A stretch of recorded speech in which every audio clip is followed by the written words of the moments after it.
Namaku Fitri, aku seorang mahasiswi sebuah perguruan tinggi negeri semester 7. Aku ingin bercerita tentang seseorang yang begitu berarti dalam hidupku. Namanya Fikri, adikku satu-satunya karena kami hanya 2 bersaudara. Kisah ini dimulai ketika aku berumur 9 tahun dan Fikri 8 tahun. Aku ingat waktu itu hari Sabtu siang ketika aku pulang dari rumah temanku Salsa setelah selesai belajar kelompok. Aku melewati sungai belakang sekolahku. Dari kejauhan aku melihat Azam teman adikku sedang teriak-teriak meminta tolong kepada siapapun yang lewat. Namun saat itu memang tidak ada siapapun yang lewat kecuali aku. Aku segera menghampirinya dengan berlari kemudian menanyakan ada apa dia meminta tolong. Lalu Azam menjawab bahwa Fikri tenggelam ke dasar sungai saat mau mengambil sendalnya yang hanyut dan Azam memang tidak berenang sehingga ia meminta pertolongan orang lain. Ketika mendengar itu aku pun panik dan segera melompat ke sungai untuk menolong Fikri. Dan alhamdulillah Fikri masih tertolong. Sejak hari itu aku tak tahu mengapa Fikri menjadi anak kecil yang sangat dewasa di mataku. Padahal sebelumnya ia tidak pernah mendengarkanku dan selalu melawan apa saja yang aku katakan, sebagaimana adik laki-laki kepada kakak perempuannya. Dan sejak hari itu juga begitu banyak peristiwa heroik yang ia lakukan kepadaku sampai hari ini aku dewasa. Kejadian heroik pertama yang paling kuingat adalah ketika aku masih SD. Dahulu ayahku adalah sosok ayah yang sangat tegas kepada kami. Jika kami melakukan kesalahan yang sangat fatal ayah tak segan akan memukul kami menggunakan kayu rotan ke kaki dan badan kami. Dan saat itu aku tak sengaja memecahkan pot bunga kesayangan ibu dan juga miniatur perahu milik ayahku. Aku begitu takut ayah akan memukulku dengan kayu rotannya. Kebetulan saat itu ayah dan ibu sedang pergi ke rumah pamanku. Aku menangis ketakutan sambil merapihkan pot bunga dan miniatur perahu ayahku. Yang kemudian Fikri datang melihatku menangis, ia mengelus kepalaku dan berkata, "Tenang aja kak, ayah gak akan marah sama kakak," dan mengantarku tidur ke kamar. Aku terbangun mendengar suara rintihan kesakitan Fikri, setelah suara kayu rotan yang mendarat di badannya. Aku begitu kaget dan takut mendengarnya, aku memberanikan diri melihat adegan itu. Fikri dipukul oleh ayah dengan kayu rotan sambil terdengar suara ayah yang memarahi Fikri, karena menjatuhkan pot bunga kesayangan ibu dan miniatur perahu kesayangan ayah. Fikri terlihat sangat kesakitan menahan pukulan kayu rotan dari ayah. Setelah selesai aku memberikan obat gosok untuk luka memar di tubuh Fikri sambil menangis. Melihat bekas memar pukulan kayu rotan sambil mengatakan, "Kenapa kamu mengakui kamu yang memecahkan pot bunga dan miniatur perahu itu?" Ia kemudian menjawab, "Mulai hari ini aku tak akan pernah mau melihatmu menangis lagi Kak Fitri." Mendengar itu semakin membuat hatiku perih namun terasa hangat sekali. Setiap hari Jumat aku selalu bermain dan pulang bersama dengan teman-temanku, dan teman-temanku sering mengajak makan siang bersama di salah satu toko favorit di desaku yang menjual kue manis dan es krim. Jujur saat itu uang jajanku sering tidak pernah cukup jika harus membayar makan di toko itu, sehingga aku sering menolak mereka. Aku harus menabung beberapa minggu baru bisa ikut dengan temanku. Namun entah mengapa suatu waktu setiap Jumat selalu ada uang jajan tambahan di tasku. Aku berpikir ibukulah yang menaruhnya setiap hari Jumat. Hampir berjalan 1 tahun selalu ada uang saku tambahan di tasku. Dan malam itu ketika liburan sekolah, aku bercerita dengan ibuku dan kebetulan ada adikku juga di kamar. Lalu aku memeluk ibuku dan mengucapkan terima kasih selalu memberikan uang saku tambahan. Tapi entah mengapa ibuku seperti orang yang bingung. Seperti merasa tidak pernah memberikan uang saku tambahan. Saat aku selesai bertanya adikku mencubit pinggangku sambil menatapku, dan jari tangannya ditaruh di mulutnya mengisyaratkan agar aku diam merahasiakan. Seketika aku kaget ternyata adikku selama ini yang menaruh uang sakunya di tasku agar aku bisa bersama teman-temanku makan kue dan es krim setiap hari Jumat. Senyumnya di malam itu kembali menghangatkan hatiku. Aku sering pulang terlambat karena bermain dengan teman-temanku waktu SMP. Fikri selalu menungguku selesai bermain kemudian pulang bersama. Ia dengan sabar selalu menungguku.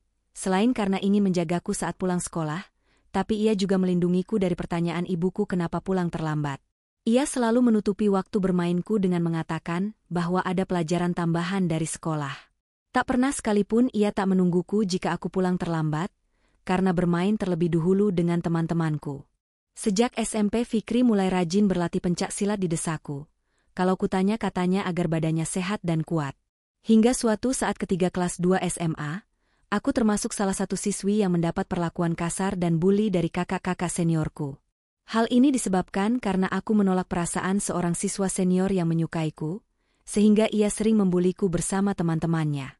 Fikri satu sekolah juga denganku, ia baru masuk ke SMU tersebut dan mengetahui hal itu. Setiap aku dibully, aku selalu ditanya olehnya apakah aku tidak apa-apa, dan aku selalu menjawab aku baik-baik saja. Kurang lebih bulan kedua sejak Fikri menjadi siswa di sekolahku. Kehidupan sekolahnya agak tenang, siswa yang sering menggangguku bersama dengan teman-temannya sudah tidak pernah menunjukkan batang hidungnya. Aku sangat senang sekali dan aku agak bingung saat itu mengapa bisa terjadi. Dan aku baru mengetahui menjelang semester 1, ketika aku bercerita dengan Cici teman sebangku perihal tersebut, dan Cici baru memberitahuku bahwa adikku sering berkelahi dengan siswa-siswa yang menggangguku. Setiap mereka menggangguku maka setiap pulang sekolah Fikri akan menghampiri mereka. Awalnya Fikri sering dikeroyok mereka. Namun Fikri tak pernah gentar. Saat berkelahi ia selalu memakai helm agar wajahnya tidak dipukul sehingga diketahui olehku atau orang tuaku. Badannya sering memar setelah berkelahi dengan mereka. Cici mengetahuinya karena adiknya teman sekelas Fikri yang sering melihat perkelahian tersebut, dan beberapa kali membantu Fikri mengkompres luka memarnya dengan es batu. Dan sejak Fikri selalu mengajak mereka berkelahi saat mereka mengganggumu, mereka tidak lagi berani mengganggumu karena kewalahan dengan keberanian Fikri. Plang plang plang, kembali aku dibuat terkejut dengan apa yang adikku lakukan. Ketika aku kelas 2 SMU, pernah hari Senin saat hari upacara bendera aku lupa membawa topi dan dasi, dan setiap yang lupa membawa akan selalu dihukum hormat menghadap tiang bendera setelah upacara selesai. Aku sudah pasrah karena lupa membawa topi dan dasi ketika berdiri akan upacara. Namun tiba-tiba dari arah belakang adikku dengan tersenyum manis memberikan topi dan dasinya kepadaku sambil berkata, "Pakai aja kak. Aku mau menemani aman teman sebangkuku, dia lupa membawa dasi, kemudian langsung pergi meninggalkanku. Itulah adikku, dia bahkan rela dihukum oleh sekolah demi melindungi kakaknya yang sering lupa ini." Sambil berdiri air mataku berlinang. Dengan kehangatan dalam hatiku mengingat dulu masa kecilku ketika ia mengakui memecahkan pot bunga dan miniatur perahu ayahku, padahal aku yang melakukannya. Dan bukan hanya sekali aku sering lupa membawa dasi, maka di hari Senin itu pula Fikri akan menyerahkan dasinya untukku dengan alasan yang sama mau menemani temanya yang bakal dihukum sehabis upacara bendera. Setelah lulus SMA, aku melanjutkan kuliah di salah satu universitas negeri di kotaku. Namun setahun kemudian keluarga kami mendapat musibah, ayah meninggal karena kecelakaan saat pergi ke kantor. Saat itu kebetulan Fikri akan lulus SMA, ia sudah mengatakan kepadaku dan ibuku kalau ia tidak akan melanjutkan kuliah tapi akan langsung mencari kerja. Katanya otaknya sudah tidak kuat kalau harus belajar lagi. Setelah kelulusan SMU-nya, keesokan harinya Fikri pergi merantau ke pulau seberang, ia tak pamit kepadaku, karena ia pergi saat aku sedang kuliah. Malamnya ibu memberitahukan kepadaku tentang kepergiannya, dan memang Fikri yang meminta kepada ibu untuk baru memberitahuku saat ia telah pergi. Sudah hampir 1 bulan Fikri menyampaikan kepada ibunya akan pergi 1 hari setelah kelulusannya. Ia diajak oleh Aman ikut ke pulau seberang untuk bekerja di proyek pembangunan gedung. Aman diajak oleh pamannya bekerja. Fikri menyampaikan kepada ibu agar ibu dan aku mulai sekarang jangan mengkhawatirkan lagi siapa yang mencari nafkah. Ia yang akan menggantikan ayahku untuk memenuhi kebutuhan sehari-hari dan biaya kuliah serta jajanku. Ia sempat menitipkan pesan kepada ibu untukku, "Kakak raih cita-citamu setinggi mungkin." Malam itu kembali air mata mengalir menghangatkan hatiku. Sudah hampir 3 tahun adikku tidak pulang. Katanya biar menghemat uangnya agar setiap bulan dapat mengirimkan uang yang cukup kepada ibu untuk kebutuhan sehari-hari dan kebutuhan kuliahku. Ia sesekali mengirim surat dan foto ketika ia bekerja di sana, dan menyampaikan bahwa ia baik-baik saja. Malam itu aku ngobrol dengan ibuku, dan menyampaikan kerinduanku kepada Fikri dan beberapa bulan lagi aku lulus. Sehingga adikku tidak perlu lagi bekerja di luar pulau, dan aku ingin sekali bertemu dengannya. Ketika ibu menceritakan sebenarnya beberapa bulan lalu Fikri pulang ke rumah namun, hanya singgah, karena menemani mandornya bertemu dengan salah satu kliennya di desa kita. Namun sorenya harus sudah pulang kembali. Fikri juga menceritakan ia mendatangi kampusmu untuk bertemu dengan MU. Namun ia hanya berani melihat MU dari kejauhan.